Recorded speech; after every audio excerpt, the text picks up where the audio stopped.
जय शिवराय मित्रांनो, बांधकाम कामगार योजनेअंतर्गत नवीन महत्त्वपूर्ण अपडेट आलेली आहे।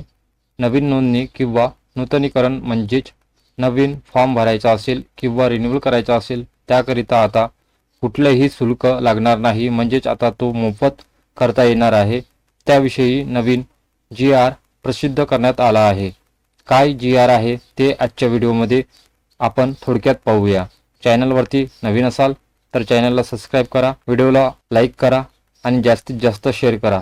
चला तर मग सुरू करूया। व इतर बांधकाम क्षेत्रातील काम करणाऱ्या कामगारांना महाराष्ट्र इमारत व इतर बांधकाम कामगार कल्याणकारी मंडळाकडे नोंदणी नूतनीकरण करण्याकरता भरावयाची नोंदणी नूतनीकरण फी निशुल्क करण्याबाबतचा 13 ऑगस्ट 2025 चा हा GR आहे।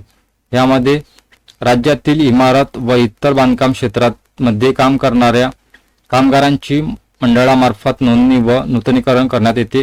मंडळाकडे जमा होणाऱ्या उपकरणाच्या निधीमधून मंडळामार्फत नोंदणी सक्रिय जीवित बांधकाम कामगारांकरिता 19 विविध कल्याणकारी योजना राबविल्या जातात। सदर योजनांची शैक्षणिक सहाय्य योजना असेल, आरोग्यविषयक योजना असेल, आर्थिक सहाय्य योजना असेल, तसेच सामाजिक सुरक्षा व अन्य या प्रकारात वर्गवारी करण्यात आलेली आहे। सन 2020 पासून बांधकाम कामगारांची नोंदणी नूतनीकरण व लाभ वाटप ऑनलाईन पद्धतीने मंडळाच्या अधिकृत संकेतस्थळावर केली जात आहे। अधिनियमामधील तरतुदीनुसार यापूर्वी इमारत व इतर बांधकाम क्षेत्रात काम करणाऱ्या कामगारांची नोंदणी मंडळाकडे करण्यासाठी नोंदणी शुल्क हा 25 रुपये इतका निर्धारित करण्यात आला होता।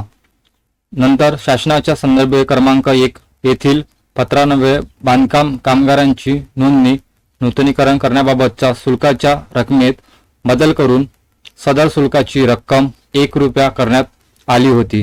सध्या स्थितीत महाराष्ट्र इमारत व इतर बांधकाम कामगार कल्याणकारी मंडळाकडे नोंदणी होणाऱ्या बांधकाम कामगारांची नोंदणी व नूतनीकरण शुल्क माफ करण्याबाबत मंडळाच्या दिनांक 6/3/2025 रोजीच्या बैठकीत ठराव पारित करण्यात आला आहे।